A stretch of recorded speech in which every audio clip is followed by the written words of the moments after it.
సకల ఆశీర్వాదాలకు కారణభూతుడు అయిన మా ప్రియ పరలోకపు కన్న తండ్రి, మీ ఘనమైన ఉన్నతమైన శ్రేష్టమైన నామానికి మీ ప్రియకుమారుడు యేసుక్రీస్తు ప్రభు వారి ద్వారా కృతజ్ఞతాస్తుతులు చెల్లిస్తా ఉన్నాను తండ్రి. మా తండ్రివైన దేవ, మీ గ్రంథములో నుంచి కొన్ని విలువైన సంగతులు మీ పిల్లలకు వివరించట కొరకు సిద్ధపడుతుండగా సమయోచితమైన జ్ఞానాన్ని నాకు అనుగ్రహించండి. మీ పిల్లలు కేవలము వినేవారుగా ఉండి మోసపోక విత్తబడుతున్న మాటలో ఉన్న సత్యాన్ని గ్రహించుట కొరకు ప్రతి ఒక్కరికి కూడా తగినటువంటి ఆలోచనతో కూడినటువంటి జ్ఞానాన్ని అనుగ్రహించమని అడుగుచున్నాను. ఈ ఆరాధన ముగిసే వరకును కూడా తండ్రి, ఎలాంటి అల్లలను ఆటంకమును లేకుండా మీ కృపచేత ప్రేమ చేత మమ్మల్ని ఆదరించి నడిపించమని క్రీస్తు వారి పరిశుద్ధమైన నామంలో ఈ ప్రార్థనా విన్నపములన్నీ కూడా అడిగి వేడుకొనుచున్నాము తండ్రి, ఆమేన్. క్రీస్తునందు చేరవచ్చినటువంటి ప్రియులైన దేవుని పిల్లలందరికీ లోకరక్షకుడైన క్రీస్తు వారి పేరట నా ప్రత్యేకమైన వందనాలు తెలియజేస్తా ఉన్నాను. ప్రియులారా, ఈ సమయంలో ఒక ప్రాముఖ్యమైనటువంటి సంగతిని మనం నేర్చుకోవడానికి దేవుడు ఇంత మంచి సమయాన్ని మనకు అనుగ్రహించినందుకు తండ్రి అయినటువంటి దేవునికి ప్రభు అయిన క్రీస్తు వారి పేరట నా కృతజ్ఞతాస్తుతులు చెల్లిస్తా ఉన్నాను. మీ చేతిలో ఉన్న జీవ గ్రంథాన్ని ఓపెన్ చేసి ప్రసంగి గ్రంథం 7వ అధ్యాయం 29వ వచనములో 2వ లైన్ చదువుకుందాం. దేవుడు నరులను ఎలా కలగ చేశాడో దాని గురించి రాయబడినటువంటి మాటను మనం చదువుకుందాం. దేవుడు నరులను యథార్థవంతులుగా పుట్టించెను. చాలా జాగ్రత్తగా మనం ఆలోచించవలసినటువంటి అవసరం ఉంది ప్రియులారా. ఎందుకంటే ఈ పదాన్ని ఎందుకు మరలా క్రైస్తవ్యానికి గుర్తు చేయవలసినటువంటి అవసరం వచ్చింది అని అంటే, లోకంలో బ్రతుకుతున్నటువంటి వ్యక్తులను వాక్యం చేత వెలిగించి చీకట్లో ఉన్నటువంటి వారిని ఆశ్చర్యకరమైన తన వెలుగులోనికి తీసుకొచ్చినటువంటి దేవుని అవలక్షణాలు కలిగి బ్రతకవలసినటువంటి తన పిల్లలు చీకట్లో ఏ క్రియలైతే చేశారో వెలుగు సంబంధులుగా సంఘములోకి చేర్చబడినటువంటి వారు మరలా చీకటి సంబంధమైనటువంటి క్రియలలోనికి దిగజారిపోతున్నటువంటి పరిస్థితి నేడు సంఘాల్లో మనకు కనపడుతూ ఉంది. దానిని బట్టే దేవుని గ్రంథం ఏమని భవిష్యత్తుని గురించి మాట్లాడుతుందో కొన్ని సంగతులు మనం చూడవలసినటువంటి అవసరం ఉంది. ఎందుకంటే దేవుని పిల్లలుగా అయినటువంటి వారు దేవుని లక్షణాలు మాత్రమే కలిగి ఉండాలి. మరి దేవుని పిల్లలుగా పిలువబడుతూ దయ్యపు లక్షణాలు కలిగి ఉంటే ఇట్లాంటి వారికి పరలోకంలో ప్రవేశం ఉందా అనేది మనం ఆలోచించగలిగితే, దేవుని పిల్లలను పిలువబడుతున్న వారు దేవుని లక్షణాలు కలిగి ఉంటేనే పరలోకం వెళ్ళగలుగుతారు. మరి దేవుని పిల్లలుగా పిలువబడుతున్నటువంటి వారు దేవుని లక్షణాలు లేకపోతే పరలోకం వెళ్ళరు, నరకానికి వెళ్ళిపోతారని బైబిల్ చక్కటి వివరణాత్మకమైన విషయాలు తెలియజేసింది. కానీ దేవుడు ఈ భూమి మీద మనుషులందరిని ఎలా చేశాడు అనేది మనం చూడగలిగితే, భక్తుడైన సొలొమోను గారు అంటున్నాడు కదా, మహాజ్ఞానండి ఆయన జ్ఞానానికి ఆనాడు సాటి అయినటువంటి వారు ఎవరు లేరు. అలాంటి మహాజ్ఞాని అయినటువంటి సొలొమోను గారు అంటున్నాడు కదా, దేవుడు నరులను యథార్థవంతులుగా పుట్టించాడు. అంటే ఎలాంటి కల్మషము, కపటము, స్వార్థము లేనటువంటి వ్యక్తుల్ని, దేవుని తత్వాన్ని కలిగినటువంటి వ్యక్తుల్ని దేవుడు పుట్టిస్తున్నట్టుగా మనకు కనపడతా ఉంది. ఇప్పుడు అక్కడ రాగెందుకండి, ఇప్పుడు మన దగ్గర మన మధ్యలో 3 చిన్న బిడ్డలు ఉన్నారు. వాళ్ళకి కల్మషం అంటే ఏంటో, కపటం అంటే ఏంటో, స్వార్థం అంటే ఏంటో, అసూయ అంటే ఏంటో, ఒకళ్ళంటే ఒకళ్ళకి పడనటువంటి తత్వం ఏంటో వాళ్ళకి తెలుసా అండి? ఆ పిల్లలకి తెలియదండి వాళ్ళకి.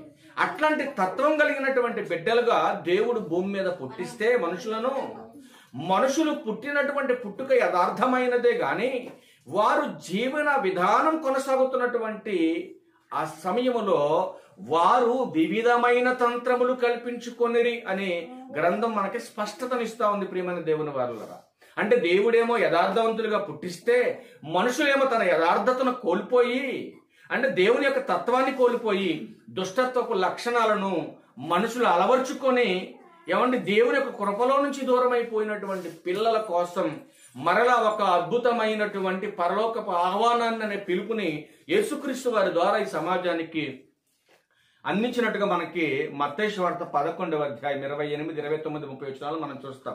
ప్రయాసపడి భారం మోస్తున్న సమస్త జనులారా నా యొద్దకు రండి అని యేసుక్రీస్తు ప్రభువారు ఈ సమాజాన్ని పిలిచాడు. ఎక్కడ ప్రయాసపడుతున్నారు, దేని నిమిత్తం ప్రయాసపడుతున్నారు, ఏ భారాన్ని మోస్తూ ప్రయాసపడుతున్నారు అంటే లోకమంతా కూడా పాపం అనే భారంతో అలసిపోయింది.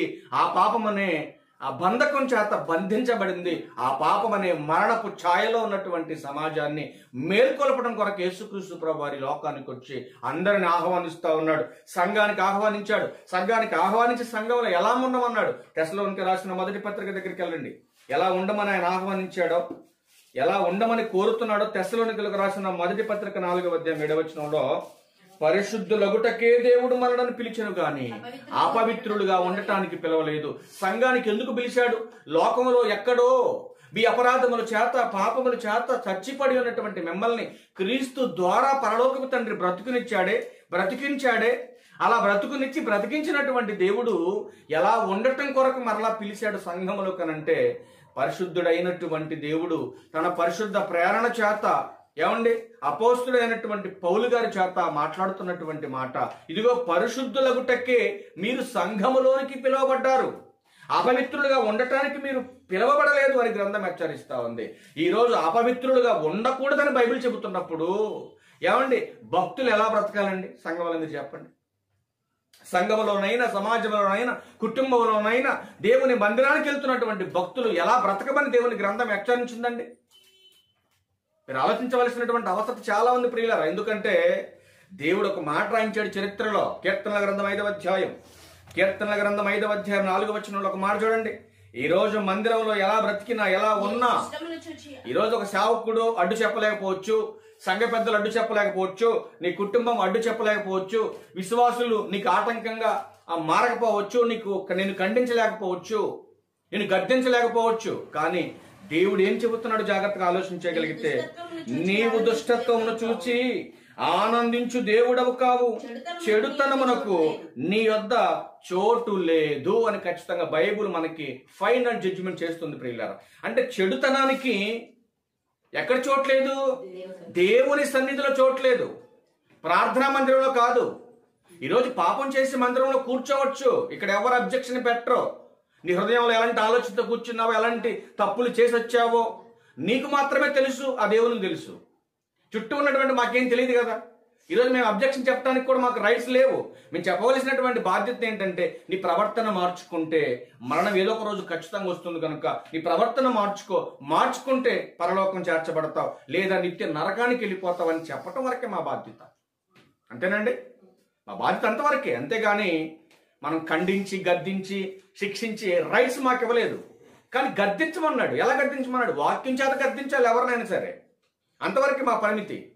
కానీ దేవుడు అంటున్నాడు కదా, పాపము చేసేటటువంటి వారికి, నెక్స్ట్ 5వ వచనం చూడండి, డాంబికులు నీ సన్నిధిని నిలవలేరు, పాపము చేయవారందరూ దేవునికి అసహ్యులు. ఎవరైతే పాపం చేస్తున్నారో ప్రార్థనకు వస్తూ, అట్లాంటి వారిని దేవుడు ఏం చేస్తాడంటే అసహించుకుంటాడు. ఒక భర్త భార్యని అసహించుకున్నాడు అనుకోండి, కాపురం చేయగలరా? ఒక భార్య భర్తను అసహించుకుంది అనుకోండి, కాపురం చేయగలరా? సంతోషంగా ఉండగలరా? మీరు ఆలోచించండి. ఒక తల్లి బిడ్డను అసహించుకుంది అనుకోండి, బిడ్డ సంతోషంగా ఉండగలడా? మీరు ఆలోచించండి. ఒక బిడ్డ అయిన తల్లిదండ్రులను అసహించుకున్నాడు అనుకోండి, బతకగలడా? సాక్షాత్తు దేవుని పోలికైనటువంటి తన పిల్లలు, దేవుని పిల్లలుగా బ్రతకవలసినటువంటి తన పిల్లలు తన యొక్క తత్వాన్ని కలిగి బ్రతకకుండా దయ్యపు తత్వం కలిగి, దయ్యపు స్వభావం కలిగి ఈ రోజు విర్రబిగుతున్నటువంటి దుష్టత్వాన్ని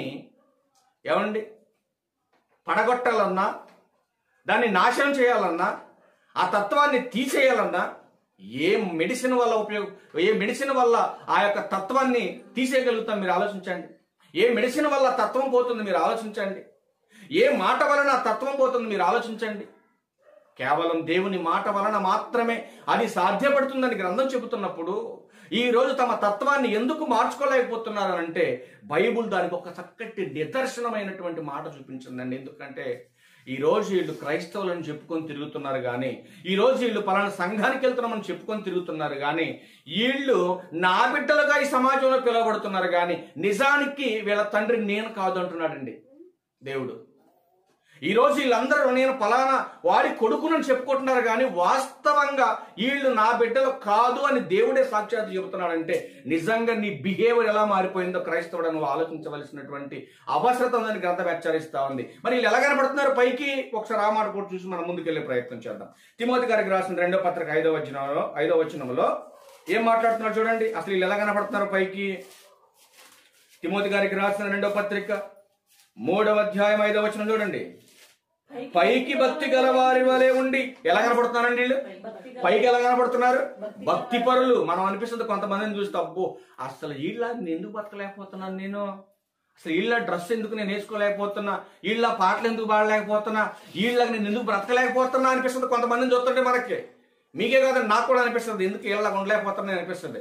కానీ వాళ్ళ క్రియలు, వాళ్ళ యొక్క విధానం చూసినప్పుడు చేయడు బతుకు తగల, ఎందుకు ఈ భక్తి అవసరం అంటే వీడికి బతుకు కనిపిస్తుంది. మళ్ళా అట్లాంటి క్యాటరు మనకు బైబిల్లో కనపడదు. యేసుక్రీస్తు ప్రభువారు కొండ బద్దల కొట్టినట్టుగా చెబుతున్నాడు, ఒరే నాయన మీ తండ్రి వీడు కాదురా, మీ తండ్రి పరలోకమందు ఉన్నాడు రా అని యేసుక్రీస్తు ప్రభువారు చెప్తుంటే అలా అంటున్నారు. లేదు లేదు లేదు, ఈయన మా తండ్రి కాదు, మా తండ్రి అది కాడు అని చెబుతున్నారండి. ఈరోజు క్రైస్తవుల పరిస్థితి కూడా అలాగే ఉంది. ఎవరు మీ తండ్రి అంటే పరలోకమందున్నాడు మా తండ్రి అని పేరుకు మాత్రం చెప్పుకుంటున్నారు. కానీ అసలు నిజమైనటువంటి తండ్రి పరలోకపు తండ్రి యొక్క తండ్రి అయితే మరి నిజమైన తండ్రి లక్షణం మీలో కనపడాలిగా. మీరు ఆలోచించండి. నా కొడుకు అయినప్పుడు నా స్వభావం, నా తత్వం, నా జీన్సే ఉండాలి కదండి. ఇప్పుడు నా తత్వం, నా స్వభావం, నా జీన్స్ లేకుండా వేరొకటి తత్వం, వేరొకటి జీన్స్ కలిగి ఉన్నాడు అనుకోండి, వాడు నా కొడుకు ఎందుకు అవుతాడు? నా ఇంట్లో ఉన్నంత మాత్రాన, నన్ను నాన్న అని పిలిచినంత మాత్రం నా కొడుకు అవుతాడా? అవడో. అదే చెప్తున్నాడు క్లారిటీకి బైబిల్లో చూడండి. అది అయిపోయిన తల్లి. నెక్స్ట్ యోహాను సువార్త దగ్గరికి వెళ్దాం. ఎలా ఉన్నది చూపిస్తున్నాం మీకు. సంఘాల్లో ఎలా ఉంటారో చూపిస్తున్నాం మీకు. పైకి భక్తి గలవారిలానే కనపడుతున్నారు మనకి, కానీ వాళ్ళలో ఉన్న స్వభావం ఏంటో మీకు కనిపెట్టాలి. ఇప్పుడు యోహాను సువార్త 8వ అధ్యాయం 43, 44 మీరెలా నా మాటలు గ్రహింపకున్నారు. చూడండి ఏమంటాడు, క్లారిటీ చెప్తున్నాడు యేసుక్రీస్తు ప్రభువారు. ఎందుకు నా మాట వినట్లేదు? ఏమండి ఇప్పుడు నీ కొడుకు అయితే నీ మాట వింటాడా వినడా? ఖచ్చితంగా వింటాడు. మరి నీ మాట వినట్లేదంటే అర్థం ఏంటి? వాడి తత్వం మారిపోయింది. వాడి తత్వాన్ని మార్చేశారు సమాజంలో ఉన్నోళ్ళు. కనుకనే నీ మాట వాడు వినట్లేదు. అందుకే దేవుడు హెచ్చరిస్తున్నాడు. ఏమని చెప్తున్నాడు చూడండి. మీరు నా బోధ విననేరకుండవలనని కదా మీరు మీ తండ్రి అపవాది సంబంధులు, మీ తండ్రి దురాశలు నెరవేర కోరుచున్నారు. ఆది నుండి వాడు నరహంతకుడయుండి సత్యమందు నిలిచిన వాడు కాడు, వాని అందు సత్యము లేదు. వాడు అబద్ధమాడినప్పుడు తన స్వభావం అనుసరించే మాట్లాడును. వాడు అబద్ధికుడును, అబద్ధమునకు జనకుడై ఉన్నాడు అని యేసుక్రీస్తు ప్రభువారు చెప్తుంటే వాళ్ళు అంటున్నారు, లేదు లేదు నాయనా, లేదు లేదు, మాకు ఆ స్వభావం లేదు, మేము అలాంటి వాళ్ళం కాదు. మా తండ్రి ఎవరు అనుకున్నావు నువ్వు? మా తండ్రి ఎవరు అనుకున్నావు? పైన చెప్పాడు 39వ వచనంలో. అందుకు వారు ఆయనతో, ఈయన ఇదంతా చెప్పాడు, ఇదంతా చెప్తా వాళ్ళు సమాధానం ఇస్తున్నారు. ఇప్పుడు అందుకు వారు ఆయనతో, మా తండ్రి అబ్రహాం. ఏమన్నారండి? ఒరే నాయనా, మీ తండ్రి అబ్రహాం అయితే మరి అబ్రహాము చేసిన క్రియలు చేయాలిగా మీరు, అంతేనా? అంతే కదండి. మీ తండ్రి అబ్రహాం అయితే అబ్రహాం స్వభావం కనపడాలి మీలో. కానీ పేరుకు మాత్రమే అబ్రహాము సంతానంగా పిలువబడుతున్నారు. కానీ మీ తండ్రి అబ్రహాము కాదు. నిజంగా అబ్రహామే మీ తండ్రి అయితే, అబ్రహాము జీన్సే మీలో ఉంటే, అబ్రహాము స్వభావమే మీలో ఉంటే, మరి అబ్రహాము విన్నట్టుగా మీరు వినాలిగా. ఆలోచించండి. అబ్రహాం గారు విన్నాడా వినలేదు? దేవుని మాట విన్నాడు. మరి ఈ రోజు వీళ్ళు వినట్లేదంటే ఎందుకు వినట్లేదు? ఎందుకంటే వాళ్ళ తత్వం మారిపోయింది, వాళ్ళ స్వభావం మారిపోయింది. ఇప్పుడు దైవ స్వభావం పోయి దయ్యపు స్వభావం వాళ్ళకి వచ్చేసింది. కనుకనే వాళ్ళు దేవుని మాట వినకుండా పైపెచ్చు వాళ్ళు మాట్లాడుతున్న మాట ఏంటంటే మా తండ్రి అబ్రహాం అని చెబుతుంటే ప్రభువారు అంటున్నాడు. ఏమంటున్నాడండి? మీరు అబ్రహాము పిల్లలైతే అబ్రహాము చేసిన క్రియలే చేస్తారు కదా. అబ్రహాం మంచి చేశాడు, దైవత్వం కలిగి ఉన్నాడు. దయ్యపు స్వభావం ఎక్కడ కూడా అబ్రహాం గారు మనకు కనపడలేదు.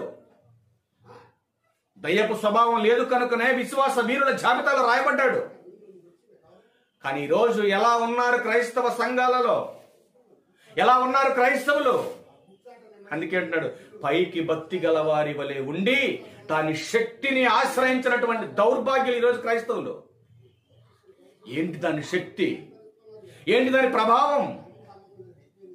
నిజమైనటువంటి భక్తి పరుల్లో ఏముంటుందో తెలుసా అండి? శాంతి, సమాధానం, నిస్వార్థమైనటువంటి జీవితం, పొరుగు వారిని ప్రేమించే తత్వం, సమాధాన పడేటటువంటి స్వభావం. ఈ సమాజానికి ఏమంటే చీకట్లో ఉన్న వారికి వెలుగుగా ఉండేటటువంటి స్వభావం, వారి మాట ఉప్పు వేసినట్టుగా రుచికరమైనటువంటి స్వభావం వాళ్ళలో ఉంటుంది. కానీ ఈరోజు దేవుని పిల్లలుగా పిలువబడుతూ దయ్యపు లక్షణాలు కలిగి బ్రతుకుతున్నటువంటి దౌర్భాగ్యం క్రైస్తవ్యానికి పరలోకం ఇస్తాడనుకుంటారా దేవుడు? ఇవ్వడండి. అందుకే బైబిల్లో చాలా మాటలు రాయించాడు. ఏమన్నాడు తెలుసండి? ఒకవేళ మీ విశ్వాసం మీలో స్టార్టింగ్ నుంచి ఎండింగ్ వరకు ఎలా ఉన్నదో ప్రతిదినం మీరు చెక్ చేసుకోమంటాడు పౌలు గారు.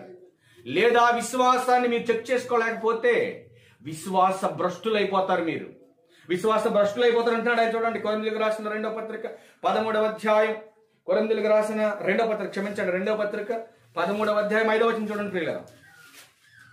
కొరింథీయులకు రాసిన 2వ పత్రిక 13వ అధ్యాయం 5వ వచనం. మీరు విశ్వాసము గలవారై ఉన్నారో లేదో మిమ్మల్ని మీరే శోధించుకొని చూచుకోనండి. ఏమన్నాడు పౌలు గారు? వాళ్ళ గురించి వీళ్ళ గురించి మీకొద్దు. ముందు అసలు నువ్వు విశ్వాసం కలిగి ఉన్నావా లేదా? సంఘం సభ్యుడిగా సంఘంలో చేర్చబడినటువంటి పరిశుద్ధులైనటువంటి మీరు నిజంగా బాప్తిస్మం పొంది సంఘంలో చేర్చబడినప్పుడు ఉన్నటువంటి విశ్వాసం దినదినం అలాగే ఉంటుందా, ఏమైనా తగ్గిపోతుందా? అలాగే ఉంటుందా లేదని నిన్ను నువ్వే చెక్ చేసుకోవాలి, పక్కన వాళ్ళు కాదు. వాళ్ళు ఎలా పోతే నీకెందుకు? నీకు అవసరం లేదు వాళ్ళ గురించి. ఫస్ట్ అసలు నీ బిహేవియర్ ఎలా ఉంది, నీ స్టాండర్డ్ ఎలా ఉంది, నువ్వు విశ్వాసం కలిగి ఉన్నావా లేదా? ఒకవేళ విశ్వాసాన్ని కోల్పోతూ ఉన్నట్టయితే నువ్వు చెక్ చేసుకోకుండా నేను మిస్టర్ పర్ఫెక్ట్ నన్ను అనుకొని, నేనే నీతిమంతుడు నన్ను అనుకొని, ఎదుట వారిని ఆదర్శంగా తీసుకొని వాళ్ళకంటే నేను బెటరేలే అనుకొని నీ విశ్వాసాన్ని నువ్వు చెక్ చేసుకోలేకపోతే జరిగే పరిణామం చెప్తున్నాడు. కంటిన్యూషన్ చేయండి ఆ మాట. మిమ్మల్ని మీరే పరీక్షించుకోనండి, మిమ్మల్ని మీరే పరిశోధించుకోనండి. మీరు భ్రష్టులు కాని ఎడల యేసుక్రీస్తు మీలో ఉన్నాడని మిమ్మల్ని గురించి మీరు ఎరుగరా? మీరు భ్రష్టులైతే యేసుక్రీస్తు ప్రభువారు మీలో ఉండడు. అందుకే చెక్ చేసుకోవాలి. మీరు భ్రష్టత్వం నీలోకి వచ్చేసిందంటే యేసుక్రీస్తు ప్రభువారు నీలో ఉన్నాడు, వెళ్ళిపోతాడు ఆయన. అంటే బాప్తిస్మము ద్వారా క్రీస్తును ధరించినటువంటి మనం మన క్రియల ద్వారా, మన యొక్క ప్రవర్తన ద్వారా దేవునికి భిన్నమైనటువంటి విషయాలలో మనం ఇన్వాల్వ్మెంట్ అయితే యేసుక్రీస్తు ప్రభువారు నీలో ఉండడు, వెళ్ళిపోతాడని ఏమండి అపోస్తుడైన పౌలు గారు చాలా క్లారిటీగా మాట్లాడుతున్నాడు. ఇప్పుడు విశ్వాసాన్ని చెక్ చేసుకోకపోతే వచ్చే నష్టం ఏంటండి అని మీరంటే బైబిల్లో మంచి మాట ఉందండి. మన విశ్వాసాన్ని మనం చెక్ చేసుకోకపోతే వచ్చే పరిణామం ఏంటో చూడండి. హెబ్రీయులకు రాసిన పత్రిక 3వ అధ్యాయం 12వ వచనం. మీ విశ్వాసాన్ని మీరు చెక్ చేసుకోకపోతే భ్రష్టత్వం నీకు వస్తే ఆ భ్రష్టత్వం వలన ఏం జరుగుతుందో చూడు ఒకసారి. హెబ్రీయులకు రాసిన పత్రిక 3వ అధ్యాయం 12వ వచనం. ప్రియులారా, సహోదరులారా, ఏమన్నాడు చూడండి. విశ్వాసాన్ని మీరు చెక్ చేసుకోకపోతే భ్రష్టత్వం మీకు వచ్చేస్తే ఏం చెప్తున్నాడు? జీవము గల దేవుని విడిచిపోవునట్టి విశ్వాసము లేని దుష్ట హృదయం మీలో ఎవని యందైనను ఒకవేళ ఉండునేమో అని జాగ్రత్తగా చూసుకోవాలి. ఎప్పుడైతే నీ విశ్వాసాన్ని చెక్ చేసుకోకుండా నీకు నచ్చినట్టుగా నువ్వు బ్రతుకుతున్నావో వచ్చేసింది నీలోకి దుష్టత్వం. ఆ దుష్టత్వం ఎప్పుడైతే నీలోకి వచ్చేసిందో, ఒరే నాయన ప్రార్థన వద్దు, ఏమొద్దు, వెళ్ళిపో లోకంలోకి, నీకు నచ్చినట్టుగా బ్రతుకు. చూసారండి, జీవం గల దేవుణ్ణి విడిచిపెట్టేటటువంటి తత్వాన్ని నీలోకి తీసుకొచ్చి పెడుతుంది. అలాంటి తత్వం నీలోకి రాకుండా ఉండాలంటే అసలు నా విశ్వాస విషయంలో నేను సక్రమంగా ఉన్నానా లేదా, నా విశ్వాసం కరెక్ట్ గా ఉందా లేదా, నేను వాక్యానుసారంగా బ్రతుకుతున్నానా లేదా, లేదా లోకానికి ఏమైనా దగ్గర అవుతున్నానా, లోక సంబంధమైన ఆచారాల్లోనికి సాంప్రదాయాల్లోనికి వెళ్ళిపోతున్నానా, దుష్టులు ఆలోచించప్పుడు ఏమైనా నడుస్తున్నానా. మొదటి కీర్తన అందుకే మనం చదువుకున్న వాక్యపట్నంగా, దుష్టుల ఆలోచన చొప్పున నడవక, పాపుల మార్గమున నిలువక, అపహాసకులు కూర్చున్న చోట కూర్చుండక, దేవుని వాక్యమును ధ్యానించి వాడు ధన్యుడు. దేవుని వాక్య ప్రకారం బ్రతికేవాడు ధన్యుడు. దేవుని వాక్య ప్రకారం ఆలోచన కలిగిన వాడు ఆశీర్వాదానికి అర్హుడు. అట్టి వాడికి పరలోకంలో ప్రవేశం. ఏది ఎక్కడ కనపడుతుందండి మనకి? కనపడుతుంది క్రైస్తవ్యంలో మనకి? లేదండి, కనపడట్లేదు. అందుకే హెచ్చరిస్తున్నాడు. అందుకే ఏమన్నాడు తెలుసా? ఎందుకు దూరం అయిపోతున్నారు వీళ్ళు? విశ్వాసాన్ని పరీక్షించుకోకపోతే దేవునికి దూరం అయిపోతామా? దేవుని దూరం అయిపోవటానికి ఈ భ్రష్టత్వం ఏం తీసుకొచ్చి పెట్టింది వీటిలో, అది కూడా చూద్దాం మనం. ఎందుకు విడిచిపెట్టిపోతున్నాడో. హెబ్రీయులకు రాసిన పత్రిక 12వ అధ్యాయం 15వ వచనం చూడండి ఏం మాట్లాడుతున్నాడు. 12వ అధ్యాయం, హెబ్రీయులకు రాసిన పత్రిక 12వ అధ్యాయం 15వ వచనం. మీలో ఎవడైనను దేవుని కృపను పొందకుండా తప్పిపోవునేమో అనియు చేదైన వేరు ఏదైనా మొలిచి కలవరపరచుట వలన అనేకులు అపవిత్రులైపోతారంటండి. ఏ వచ్చింది లోపలికి? అపవిత్రత వలన, దుష్టత్వం వలన చేదైన వేరు. ఏంటా చేదైన వేరు? పాపానికి హేతువైన మూలం, నిన్ను మార్గం తప్పించేటటువంటి తత్వం. అదే దుష్టుని యొక్క స్వభావం, అదే నీ పతనానికి మూలం అని చెప్తుంది బైబిల్. ఇలా చేదైన వేరు నీలో మొలచటం వలన దేవునికి దూరం అయిపోతావు, అపవిత్రుడిగా మారిపోతావు, అహంకారిగా మారిపోతావు, స్వార్థపరుడుగా మారిపోతావు, బింకములాడివారిగా మారిపోతారు, పైకి మాత్రం భక్తి కలిగిన వారిగా కనబడతారు. ఈ సమాజంలో దుష్టత్వపు లక్షణాలు కలిగి వీగి చివరికి మరణాన్ని తెచ్చి పెట్టుకుంటున్నాం. అందుకే పెద్దలు ఒక మాట చెబుతారండి, ఏంటో తెలుసండి, పెరుగుట విరుగుట కొరకే అన్నారండి. అంటే ఒక క్రమమైనటువంటి స్థితిలో గనక పెరగకపోతే మొక్కైనా, నువ్వు పెంచుకున్న కొడుకైనా, నువ్వు కట్టిన అంతస్తైనా నేల కూలక తప్పదని గ్రంథం చెప్తా ఉంది. అంటే ప్రియులు మీరు ఆలోచించండి, క్రైస్తవ జీవితం అనేది దినదినము 30దంతులుగా 60దంతులుగా 100ంతులుగా అభివృద్ధి చెందేటటువంటి స్వభావం క్రైస్తవుల్లో కనపడాలి. కానీ ఎక్కడేసిన గొంగడ అక్కడే ఉంది అన్నట్టుగా ఉండకూడదు క్రైస్తవ జీవితం. అందుకే దేవుడు కొన్ని మాటలు రాయించాడు ప్రియులారా. ఎందుకంటే దుష్టుడి మాయలోనికి మనం వెళ్ళిపోతే, విశ్వాసంలో భ్రష్టత్వం మనకు సంభవించేస్తే, అది మనం ఎరగక మనము దుష్టుని ఆలోచించకుండా మనం ప్రవర్తించేస్తే, ఒకనాడు కయ్యూను చేసినటువంటి తప్పు మనం చేస్తే ఖచ్చితంగా మీకు శిక్ష తప్పదంటుంది క్రీస్తు. కయ్యూను ఎందుకండి హేబేలును చంపాడు? ఎందుకు చంపాడు? వాడు దుష్టుని సంబంధి కనుక. సాక్షాత్తు ఒకే తల్లి గర్భంలో నుంచి బయటకు వచ్చినటువంటి సొంత తమ్ముడినే తన ప్రవర్తన నచ్చక, ఎందుకు నచ్చలేదు తన ప్రవర్తన? ఈడి ప్రవర్తన బాలేదు, వాడి ప్రవర్తన బాగుంది, 10 మంది వాడిని పొగుడుతున్నారు, 10 మంది అసహించుకుంటున్నారు. అది దేవునికి ఇష్టంగా కనపడింది హేబేలు అర్పణ. మరి కయ్యూను తెచ్చిన అర్పణ ఏమంటే అర్పణలు కాదండి. ముందు దేవునికి ఏమి నచ్చలేదు తెలుసా అండి? అసలు కయ్యూను హృదయం నచ్చలేదండి. ఎందుకంటే వాడి హృదయం చెడిపోయింది, వారవలేనితనం వచ్చేసింది, అసూయ వచ్చేసింది తన తమ్ముడి మీద. ఇట్లాంటి స్వభావం ఎప్పుడైతే కయ్యూనుకు వచ్చేసిందో హేబేలు మీద ఏం పెట్టుకున్నాడు? అసూయ పెట్టుకున్నాడండి. వారవలేని తత్వం వచ్చేసింది కయ్యూనికి. అలా వచ్చినటువంటి కయ్యూను ఏం చేశాడో తెలుసండి హేబేలుని? చూద్దాం ఒకసారి. యోహాను గారు రాసిన మొదటి పత్రిక 3వ అధ్యాయం, యోహాను గారు రాసిన మొదటి పత్రిక 3వ అధ్యాయం 12వ వచనం చూద్దాం ప్రియులారా. 12వ వచనం, మనము ఉండొచ్చు అన్నాడా, ఉండకూడదు అన్నాడా? ఉండరాదు అంటున్నాడు. మనము కయ్యూని వంటి వారమై ఉండరాదు. మనమంటే ఎవరు?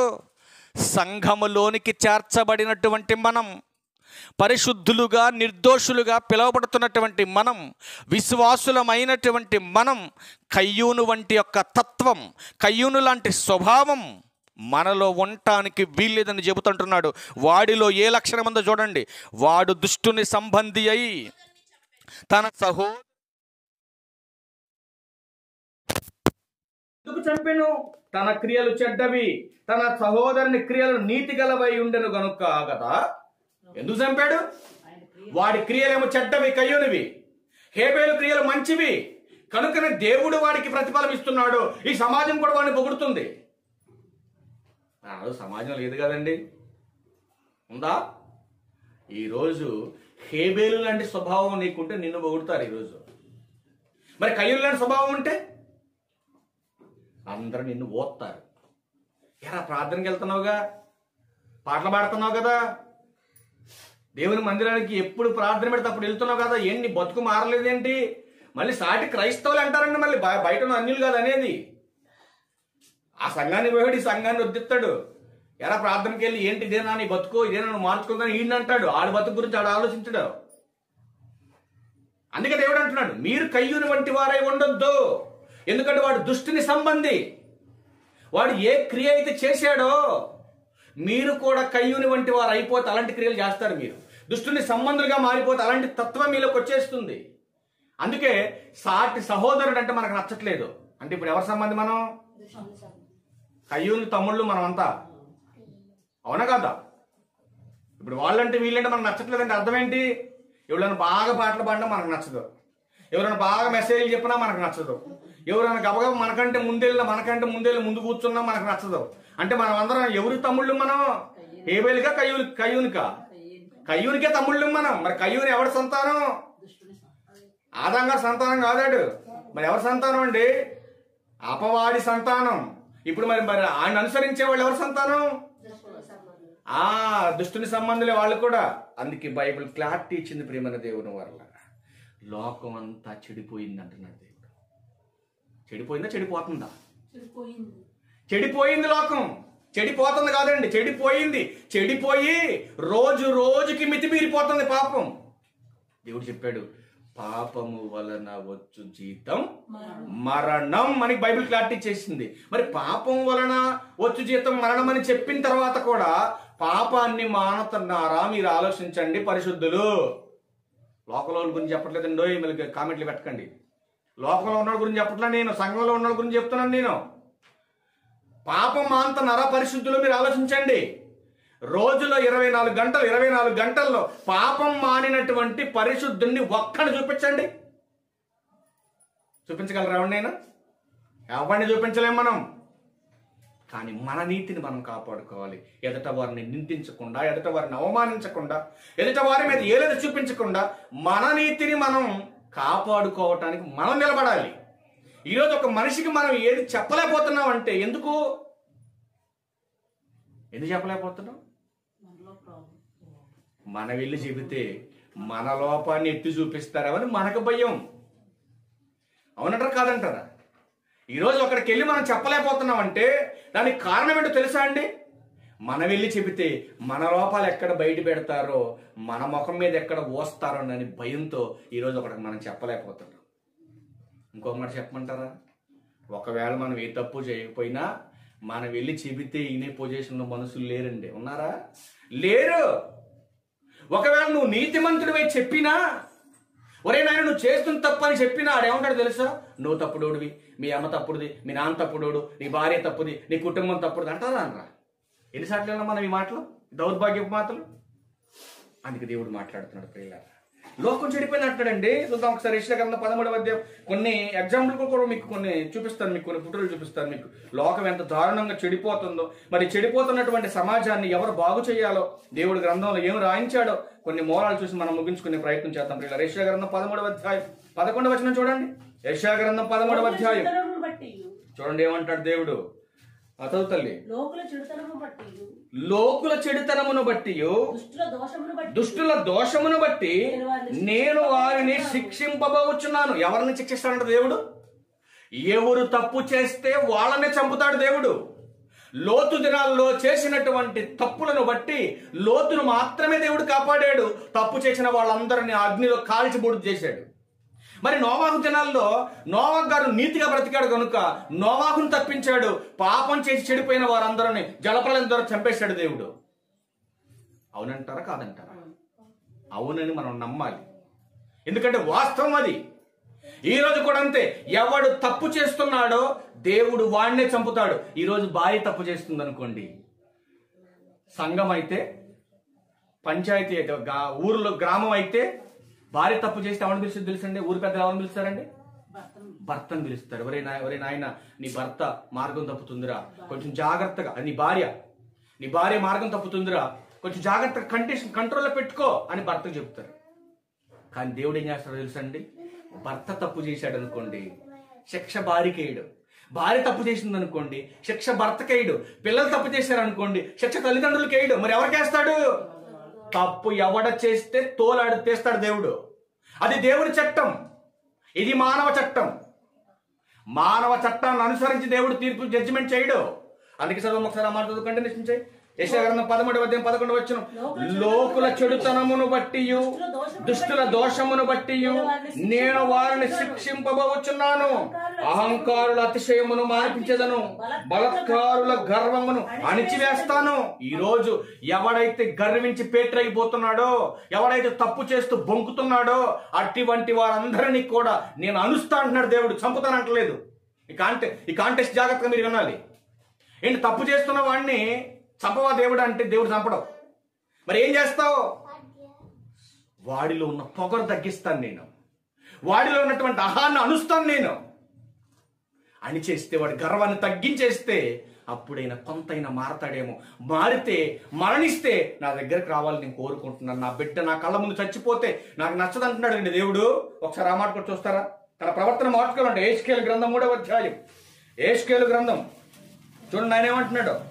అట్లాంటి చెడు ప్రవర్తన కలిగిన వాడిని దేవుడు అంటున్నాడు, ఒరే నాన్న నువ్వు వెళ్ళి హెచ్చరించరా, వాడికి ఒక మాట చెప్పు అంటున్నాడు దేవుడు.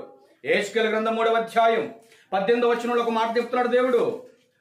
అవశ్యముగా నీవు మరణమవుదువని నేను దుర్మార్గుని గుర్చి ఇట్లు ఆజ్ఞయ్యగా నీవు అతనిని హెచ్చరిక చేయక. శావకుడు చెప్తున్నాడు, వెళ్ళినా నన్ను ఒకరికి పలానా చోటుకి వెళ్ళు, వాళ్ళు పాపం చేస్తున్నారు, నాశనానికి దగ్గర అయిపోతున్నారు, కనుక నా ఉగ్రత వాళ్ళ వెనక రాకముందే నువ్వు వెళ్ళిపోయి వాళ్ళని హెచ్చరించు.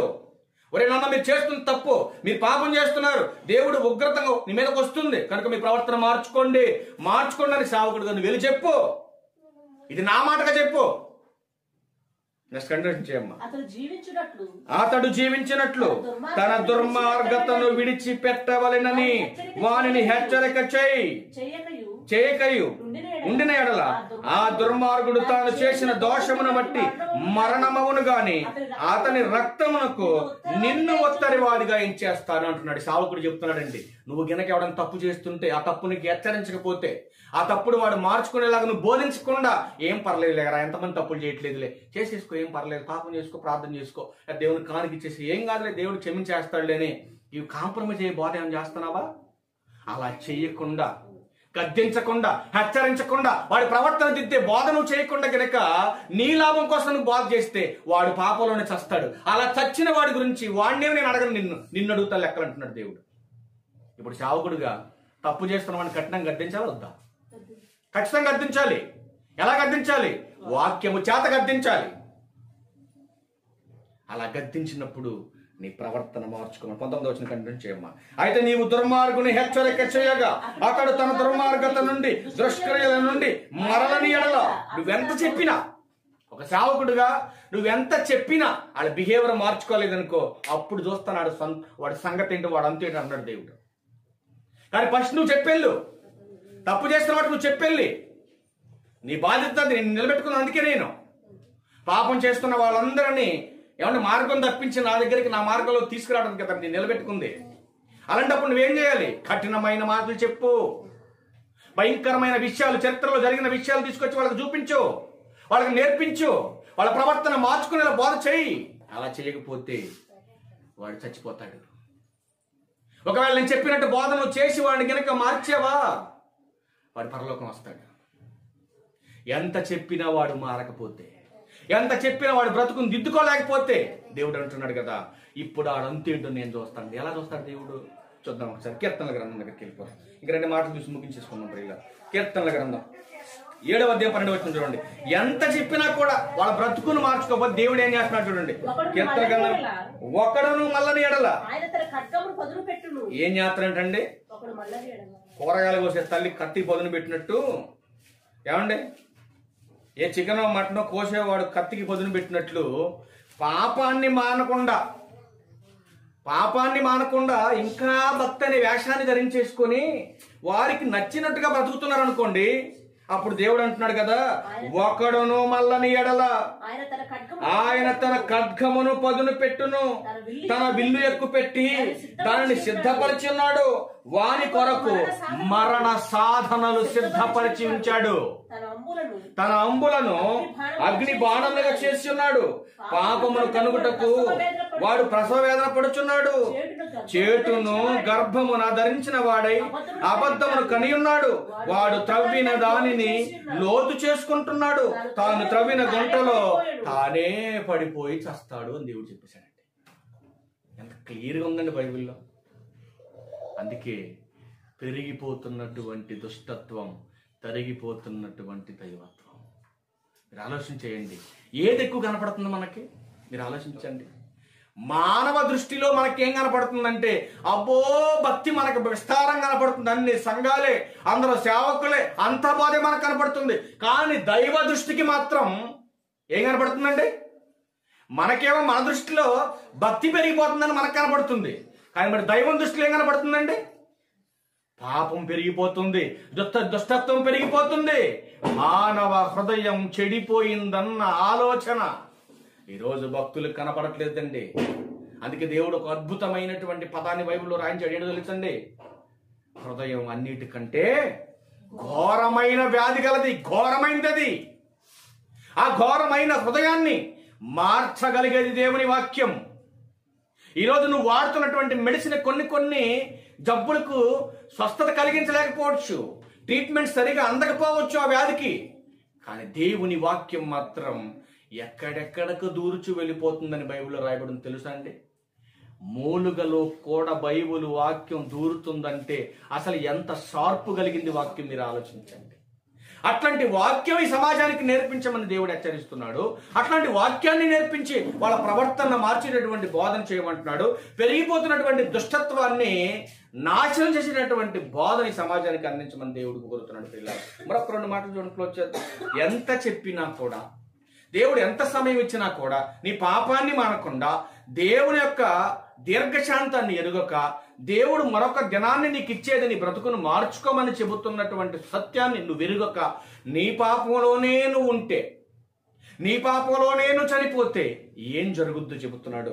ఒక్క మాట చూసి మనం క్లోజ్ చేద్దాం ప్రియులారా. రోమీలకు రాసిన పత్రిక, అపోస్తుడైన పౌలు గారు రోమీలకు రాసినటువంటి పత్రిక 2వ అధ్యాయము ప్రియులారా 4, 5, 6 వచనాలు చదువుకుందాం ప్రియులారా. దేవుని అనుగ్రహము మారు మనస్సు పొందుటకు నిన్ను ప్రేరేపించుచున్నదని ఎరుగక. ఏం ఎరగట్లేదంట? ఏం ఎరగట్లా? దేవుడు నువ్వు మారు మనసు పొందాలని ప్రేరేపిస్తున్నాడు నీకు. కానీ నువ్వు అనుకుంటావు కదా, నేను ఇప్పుడు పొందలేండి. ఎవరి ద్వారా ప్రేరేపిస్తున్నాడు దేవుడు? వాక్యము చేత, సేవకుల ద్వారా, చుట్టూ జరుగుతున్నటువంటి విపత్తుల ద్వారా నిన్ను ప్రేరేపిస్తున్నాడు దేవుడు. ఒరే నాన్న, ఇక నేను మార్చుకోరా, ఇక నేను మార్చుకుంటే నువ్వు అంటావు కదా, డిసెంబర్ 31st మార్చుకుందామా, జనవరి 1st మార్చుకుందామా, లేకపోతే ఈస్టర్కి మార్చుకుందామా, లేకపోతే క్రిస్మస్కి మార్చుకుందామా, ఎప్పుడు మార్చుకుందాం అని నువ్వు ఆ ఆలోచనలోనే ఉంటావు. ఎప్పుడు మార్చుకుందామన్న ఆలోచనలో ఉంటావు నువ్వు. కానీ దేవుడు అంటున్నాడు, సమయము లేదు నాన్న అంటున్నాడు దేవుడు. ఏం లేదు? సమయం లేదు. రేపు మారతా, ఎల్లుండి మారతా, లేదా క్రిస్మస్కు మారతా, జనవరికి మారతా, 31st మారతా, లేకపోతే ఇంకొక రోజు మారతానంటే ఏమండి, ఈ సమయం నీ చేతిలో ఉందా ఏంటి? మారటానికి ఉందంటారా? రేపేమి సంభవించినో మీకు తెలియదు. ప్రభు చిత్తం అయితే మనం బ్రతికున్నప్పుడే దేవుని చిత్తాన్ని మనం విరిగి మన బ్రతుకును మార్చుకోవాలి. అలాంటి స్వభావం లేకపోతే దేవుడు ఏం చెబుతున్నాడు చూడండి. 5వ వచనం, నీ కాఠిన్యమును మార్పు పొందని నీ హృదయమును అనుసరించి, దేన్ని అనుసరించి? మార్పు లేని నీ తత్వం, నీ హృదయం, దానిని కఠినపరుచుకొని మార్పు పొందకపోతే ఏమొస్తుందంటండి? ఉగ్రత వస్తుందంటున్నాడు. నీ హృదయమును అనుసరించి ఉగ్రత దినమందు, అనగా దేవుని న్యాయమైన తీర్పు బయలుపరచబడు దినమందు నీకు నీవే ఉగ్రతను సమకూర్చుకొనుచున్నావు. నా ఉగ్రతకు కారణం ఎవరు? నేనే. నీ ఉగ్రతకు కారణం ఎవరు? నువ్వే అని బైబిల్ చెప్తా ఉంది. కనుక నీ బ్రతుకును నువ్వు మార్చుకుంటేనే, నీ ప్రవర్తనను నువ్వు దిద్దుకుంటేనే దేవుని మాట వలన నీకు నిత్య శిక్ష తప్పుతుంది. అందుకే 6వ వచనంలో చెబుతున్నాడు కదా, 6వ వచనంలో, ఆయన ప్రతి వానికి వాని క్రియల చొప్పున ప్రతిఫలం ఇస్తాడు. భార్య చేసిన తప్పుకి భార్యకే శిక్ష పడుతుంది, భర్త చేసిన తప్పుకి భర్తకే శిక్ష పడుతుంది. వాళ్ళది వీళ్ళకేయడు, వీళ్ళది వాళ్ళకేయడు. నువ్వేం చేసావో దాన్ని బట్టి నీకు ప్రతిఫలం ఇవ్వగలిగినటువంటి దేవుడు. అందుకే అంటున్నాడు కదా, నాయన నా యందు భయము భక్తి నీకుంటే నా మాట వింటావు. నువ్వు నా మాట వింటే నీలో దుష్టత్వం పోతుంది, దైవత్వపు లక్షణాలు నీకు వస్తాయి. యోబు గారు చక్కటి మాట చెబుతున్నాడండి. ఈ సందర్భానికి చాలా అవసరమైన మాట చూద్దాం ఒకసారి. యోబు గ్రంథం 28వ అధ్యాయం వచనం కూడా 28 ప్రియులారా. యోబు గ్రంథం 28వ అధ్యాయం వచనం కూడా 28. మరియు యెహోవా యందలి భయభక్తులే జ్ఞానమనియు. చూడండి ఏమంటున్నాడు అంటే, దేవుని యందు భయం భక్తి కలిగి ఉంటే మనకేమొస్తుంది అన్నమాట? జ్ఞానం వస్తుంది. ఈరోజు దేవుడు అంటే భక్తి ఉంది కానీ భయం లేదు చాలామందికి. అందుకే దేవుని జ్ఞానానుసారంగా ప్రవర్తించలేకపోతుంది నేటి సంఘం. మరి దేవుని యందు భయం భక్తి కలిగి ఉంటే జ్ఞానం వస్తుంది. మరి జ్ఞానం వస్తే ఏం పోద్ది మనలో నుంచి? చెప్తున్నాడు అక్కడ, దుష్టత్వము విడిచిటయే వివేకమనియు ఆయన నరులకు సెలవిచ్చుచున్నాడు. అంటే మనుషులకు దుష్టత్వం మంచిదా చెడ్డదా? చెడ్డదని కదా చెప్తున్నాడు. చెడ్డ లక్షణాలు మనలో ఉంటే దేవుని సన్నిధిలో చోటు ఉండదు. చెడిపోయిన మనసు కలిగి ఉంటే, సత్యహీనులుగా మనం ఉంటే దేవుని యొక్క నిత్య రాజ్యంలోకి మనకు ప్రవేశం ఉండదు. మరి దుష్టత్వాన్ని విడవనటువంటి వారికి, ఏమంటే దినదినము పెరిగిపోతున్నటువంటి ఈ క్రూర స్వభావానికి, ఈ దుష్టత్వపు లక్షణాలు కలిగే మనం మరణిస్తే మన పరిస్థితి ఏంటి? మనం వెళ్ళేది ఎక్కడికి? ఒక్క మాట చూద్దాం పైనలుగా. మత్తయి సువార్త 25వ అధ్యాయం. ఏమండి, భక్తులుగా ఉండి, దేవుని పిల్లలుగా ఉండి, ఏమండి దయ్యపు లక్షణాలు కలిగి, పాపాన్ని మానలేకుండా పరిశుద్ధులని పిలువబడుతూ ప్రార్థనకు వస్తున్నటువంటి వారు, ఏమండి పాపంలోనే మరణిస్తే జరిగే విపత్తు ఏంటో చెప్తున్నాడు. మత్తయి సువార్త 25వ అధ్యాయం 41వ వచనం చూద్దాం ప్రియులారా. వాళ్ళకి ఎక్కడికి వెళ్తారో చెప్తున్నాడు యేసుక్రీస్తు ప్రభు. అప్పుడు ఆయన అనగా యేసుక్రీస్తు ప్రభు వారు, ఎక్కడ ఉంటారంటండి వీళ్ళంతా? దుష్టత్వం కలిగిన వాళ్ళు ఎక్కడుంటారు? ఎడమ వైపున ఉంటారు. అచ్చుడేమంటాడు, అప్పుడు ఆయన ఎడమ వైపు ఉండి వారిని చూసి, శపించబడిన వారులారా, నన్ను విడిచి అపవాదికిని వాని దూతలకును సిద్ధపరచబడిన నిత్యాగ్నిలోకి పోండి. ఎక్కడికి వెళ్తారంటండి వీళ్ళు? దుష్టత్వం కలిగిన వాడు నిత్య నరకానికి వెళ్తాడు, దైవత్వాన్ని కలిగిన వాడు నిత్య పరలోకానికి వెళ్ళిపోతాడు. అంటే నిత్య జీవమా నిత్య నరకమా డిసైడ్ చేసుకోవాలి మనమే. అది మన చేతిలోనే ఉంది. ఈ భూమి మీద బతికున్నప్పుడే డిసైడ్ చేసుకోవాలి. మరణించిన తర్వాత మనం ఏం చేయలేం ప్రియులారా. మీరు ఆలోచించండి. బతికున్నప్పుడే దేవుని చిత్తాన్ని, దేవుని యొక్క ఇష్టాన్ని మనం ఎరిగి మనం అనుసరించి బ్రతకగలిగినప్పుడే మన మరణం తర్వాత మనం పరలోకం వెళ్ళగలుగుతాం. లేదా మనం బతుకున్నంతకాలం మనకు నచ్చినట్టుగా మన ఇష్టాలు నెరవేర్చుకుంటూ మనం బ్రతికి కనుక చనిపోతే యుగయుగాలు వేతనకరమైన ఆరణగ్నిలోకి జారిపోతారని లేఖనం హెచ్చరిస్తుంది. కనుక పెరిగిపోతున్నటువంటి దుష్టత్వాన్ని పడగొట్టాలంటే పరిశుద్ధుడైన యేసుక్రీస్తు వారి యొక్క బోధ ఈ సమాజానికి అవసరమని గ్రంథం హెచ్చరిస్తూ ఉంది. కనుక దానినే అనుసరించి ప్రవర్తించాలని గ్రంథం హెచ్చరిస్తుంది. కనుక ప్రతి ఒక్కరూ వాక్యానుసారమైనటువంటి స్థితిగతులను కలిగి ఉండాలని ప్రభు పేరట మిమ్మల్ందరినీ హెచ్చరిస్తూ ఈ నా మాటలు ముగిస్తూ అందరికీ వందనాలు. Okay, thank you.